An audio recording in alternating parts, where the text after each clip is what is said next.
अस्सलामुअलैकुम जी। तो दोस्तों कैसे हैं आप सब। उम्मीद करता हूँ आप सब ठीक होंगे और बिल्कुल खैर आफियत से होंगे। वेलकम करता हूँ आपको खुबैब पेट यूट्यूब चैनल की एक नई वीडियो में।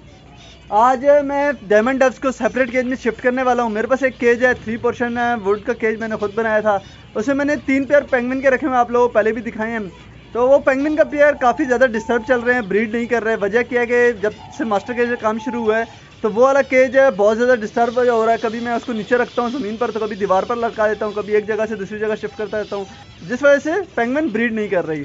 क्योंकि फिंचेस को एक फिक्स जगह और एक पक्की जगह चाहिए होती है ब्रीड करने के लिए। लेकिन डायमंड डव का थोड़ा सा मामला अलग है, वो किसी भी हालत में किसी भी जगह पे ब्रीड कर लेती हैं। तो जैसे कि डायमंड डव है भी सेपरेट केज का परिंदा, और कॉलोनी मेरे पास अच्छी ब्रीड नहीं आ रही, क्योंकि एक ही छन्नी में 4-4 5-5 डव्स बैठ जाती हैं, 6-6 अंडे 7-7 अंडे एक ही छन्नी में। तो मैंने आज यही सोचा कि डायमंड डव को उठाकर 3 पेयर जो है सेपरेट केज में डाल देता हूँ और पेंगुइन्स को उठाकर कॉलोनी में छोड़ देता हूँ। जब तक दूसरी कॉलोनियाँ नहीं बनती है, इनका ब्रीडिंग सिस्टम का आगाज़ नहीं होता, तब तक पेंगुइन फिंचेस भी रेस्ट कर लेंगे, थोड़ी उनको फ्लाई अच्छी मिल जाएगी और थोड़ी सी कॉलोनी में जो है वो एक्टिव हो जाएंगी। तो सबसे पहले जाता हूँ, मैं पकड़ता हूँ पेंगुइन फिंचेस को, उनको छोड़ता हूँ कॉलोनी में, और फिर डायमंड डव्स को सेपरेट केज में डाल के आप लोगों को कुछ बहुत ही मज़ेदार सी और मुफीद सी ब्रीडिंग टिप्स देनी है। जिन दोस्तों की डायमंड डव्स ब्रीड नहीं कर रही, तो इंशाल्लाह इस वीडियो के बाद उन लोगों को जहां प्रॉब्लम आ रही है उस प्रॉब्लम का हल मिल जाएगा और उनकी डायमंड डव्स जो है ब्रीड करने लग जाएंगी। तो ये केज है 3 पोर्शन वाला मैंने बनाया हुआ है। इसके अंदर 3 पेयर पेंगुइन के हैं। तीनों को 1 बाय 1 करके पकड़ता हूँ और इन तीनों को छोड़ूंगा कॉलोनी में। फिर जाएंगे कॉलोनी के अंदर, वहाँ से 3 अच्छे से पेयर डायमंड डव के लेंगे और उनको तीनों को यहाँ डालूंगा। इसके अलावा क्या है कि इसमें मटकियाँ निकाल देनी है और डायमंड डव के लिए छन्नियाँ लगानी है, इस तरह से कॉलोनी में लगी होती है। लेकिन सबसे पहला क्या काम है, हमने अपने जो फिंचेस है, पेंगुइन फिंचेस, इनको पकड़ के अलग करना है। तो इनको मैं पकड़ लेता हूँ 1 बाय 1 करके। तो ये सबसे पहला मेल आ गया है मेरे हाथ में जी दोस्तों। तो मैं फिंच कॉलोनी के अंदर आ गया हूँ और यहाँ पर ये 6 पीस पेंगुइन के हैं, यानी कि 3 पेयर हैं, 3 मेल और 3 फीमेल। इनको मैं छोड़ने लगा हूँ कॉलोनी के अंदर। कॉलोनी के अंदर मैं इसलिए आया हूँ, बाहर से कॉलोनी के अंदर छोड़ना काफ़ी ज़्यादा डेंजरस हो सकता था, क्योंकि अगर एक पीस भी उड़ जाता तो फिर काम तमाम हो जाता। तो इसलिए कॉलोनी के अंदर आना थोड़ा ज़्यादा सेफ था। तो इन पेंगुइन को मैं कॉलोनी के अंदर रिलीज़ करता हूँ और फिर जो है डायमंड डव की ब्रीडिंग प्रोग्रेस देखेंगे। निकल जाओ। अच्छा ऐसे नहीं तो ऐसे निकलेंगे। ये हो गई है हमारे की खाली। और अब यहाँ पर देख लेते हैं हम डायमंड डव की थोड़ी सी ब्रीडिंग प्रोग्रेस, क्योंकि अंडे तो सबने दिए हुए हैं। यहाँ 3 छन्नियाँ 4 छन्नियाँ और सारी जो है अंडों से फुल हैं। तो देखते हैं कौन से पेयर जो है पकड़ने लगे। मैं अभी पेयर लेकर नहीं जाऊँगा, क्योंकि अभी उस केज की थोड़ी सी सेटिंग करनी है। माशाल्लाह से यहाँ पर एक बच्चा निकल आया है और कितने अंडे बाकी हैं, 1 2 3 4 अंडे, इसके अलावा मज़ीद और भी हैं यहाँ पर।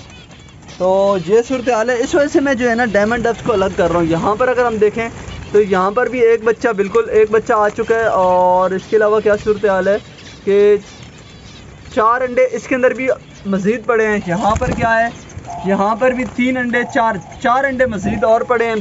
तो यानी कि हर टोकरी के अंदर 4-4 अंडे पड़े हैं।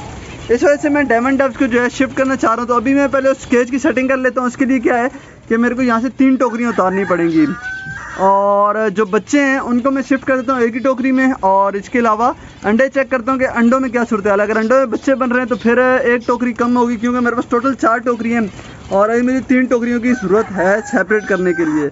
तो देखता हूँ क्या सूरत हाल बनती है। सबसे पहले तो मैं अंडे चेक कर लेता हूँ और बच्चों को एक ही टोकरी में कर देता हूँ, क्योंकि एक बच्चा इस टोकरी में निकला हुआ और एक बच्चा इस टोकरी में निकला हुआ है ना। इन दोनों बच्चों को एक ही टोकरी में शिफ्ट कर लेता हूँ। तो बच्चों को फोस्टर कर दिए मैंने, अभी दोनों बच्चे एक ही टोकरी में रख दिए और यहाँ पर हो गए काफ़ी सारे अंडे। इन अंडों को भी चेक कर लेता हूँ। तो कॉलोनी में मैंने अंडों की भी सेटिंग कर दी है। एक न्यू नेस्ट बना दिए, यहाँ पर 2 अंडे रख दिए, यहाँ पर 2 अंडे कर दिए और इसके नीचे 2 बच्चे कर दिए। यानी कि हमारे 3 पेयर यहाँ कॉलोनी में सेट हो गए। और ये 6-7 अंडे जो है ना, ये बिल्कुल खाली हैं। या तो फ्रेश होंगे या अनफर्टाइल होंगे, इनको मैं उठा लूँगा यहाँ से। बाकी अभी मैं चलता हूँ उस केज में जाके सेटिंग करता हूँ। 2 टोकरियाँ मैंने निकाली हैं यहाँ पर, ये वाली और एक और की नेस्टिंग की जगह कुछ लगाते हैं, कोई चीज़ मैं देखता हूँ पड़ी हो मेरे पास तो।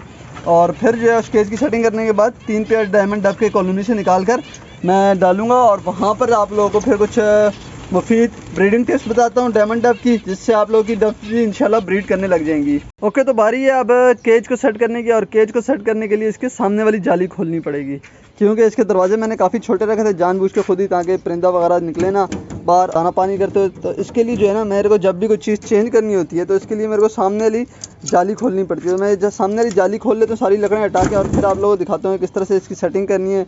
जो भी डायमंड डब के नेस्टिंग बॉक्स वगैरह होता है, छन्नी वगैरह किस तरह से लगानी है। 2 छन्नियाँ मेरे पास, तीसरी क्या चीज़ लगाऊंगा वो भी दिखा देता हूँ आप लोगों को मैं साथ जब लगाने लगूंगा। केज खोल दिया और मैं सोच रहा हूँ केज की सफाई भी कर दूँ, क्योंकि इसके नीचे काफ़ी सारा दाना वगैरह जमा हो गया है। और ये जो दाना गिर रहा है इसका क्या होगा, ये हम डालेंगे चूज़ों को। जी हाँ, कोई भी चीज़ वेस्ट नहीं होती, तो इसमें बर्ड हॉबी में यही है कि जिस तरह का ये दाना अभी ज़ाया हुआ है, यानी कि ज़ाया तो नहीं हुआ, ये अभी जो मैं निकाला है इसको मैं बाद में अपने चूज़ों को डाल दूँगा। और केज भी हो गए साफ़। तो अब इसके अंदर हम डायमंड डब के लिए जो है सेटिंग करते हैं, टोकरियाँ वगैरह लगाते हैं 2 छन्नियों के साथ। तीसरा ये मैं टब लगाने वाला हूँ, इसके अंदर भी डब बहुत अच्छे ब्रीड करती है। पहले मैं इसी तरह के टब्स में ब्रीड लेता था डब से। इंशाल्लाह बहुत जल्दी आप लोगों के लिए एक तफसीलन वीडियो लाऊंगा कि डब से हम किस किस चीज़ में ब्रीड ले सकते हैं।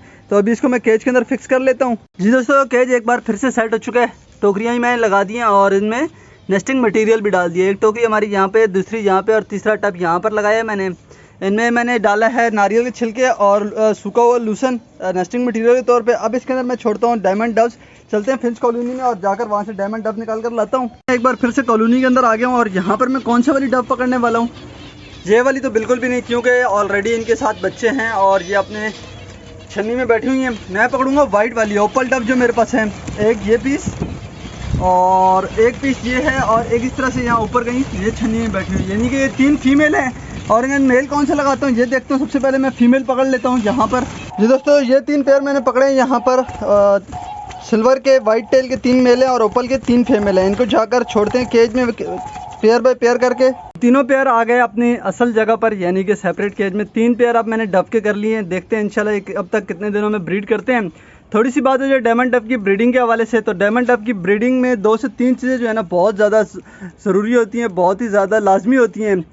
एक तो सबसे ज़्यादा ज़रूरी चीज़ जो है वो है धूप। जी हाँ, जितनी अच्छी आपके डायमंड डब के पिंजरे को, डायमंड डब को धूप लगेगी उतनी अच्छी ब्रीड आएगी। और जितना ज़्यादा परिंदे को धूप लगेगी उतने अच्छे इसके आई रिंग बनेंगे, और जितनी अच्छी आई रिंग होती है डायमंड डब की उतनी अच्छी क्वालिटी होती है। एक चीज़ है धूप की, दूसरी इसकी खुराक। सिर्फ बारीक बाजरे पे या सिर्फ लाल चावल पे आपने नहीं रखना, इसको मिक्स सीड देना है। साथ में डायमंड डब का भी ग्रीन फूड होता है, सॉफ्ट फूड होता है। तो ये सारी चीज़ें आपने लाजमी चलानी होती हैं। यानी कि एक होगी धूप और दूसरी चीज़ होगी हमारे पास मिक्स सीड या अच्छी खुराक। ये 2 चीज़ें आपने अपने परिंदे को देनी है। और तीसरी साथ में जो चीज़ देनी है वो एक अच्छा नेस्टिंग मटेरियल और एक अच्छे नेस्ट बनाने के लिए जगह, यानी कि कोई टोकरी टब वगैरह। ये चीज़ इस तरह से जहाँ आपको सामने नज़र आ रहा है मैंने टोकरी लगाई है, और नेस्टिंग मटेरियल। डायमंड डब के लिए भी नेस्टिंग मटेरियल उतना ही ज़रूरी है जितना कि फिंचेस वगैरह के लिए होता है। तो इन 3 चीज़ों का ख्याल आपने रखना है। और चौथी चीज़ जो है, ये कोशिश करें कि पिंजरा हमेशा फिक्स करें एक जगह पर। किसी भी परिंदे का पिंजरा है, बजरी का हो, लव बर्ड का हो, डायमंड डब का हो या फिंचेस का हो, पिंजरा जो है फिक्स होना चाहिए एक जगह पर। जब पिंजरा फिक्स होगा तो परिंदा एक तो रिलैक्स फील करेगा, सुकून में होगा, और फिर इंशाल्लाह आपको एक अच्छी ब्रीड मिलेगी। तो ये आज की हमारी वीडियो थी। उम्मीद करता हूँ आज की वीडियो आपको पसंद आई होगी। इंशाल्लाह मिलते हैं फिर किसी न्यू वीडियो में। इजाज़त दीजिए, अल्लाह हाफिज़।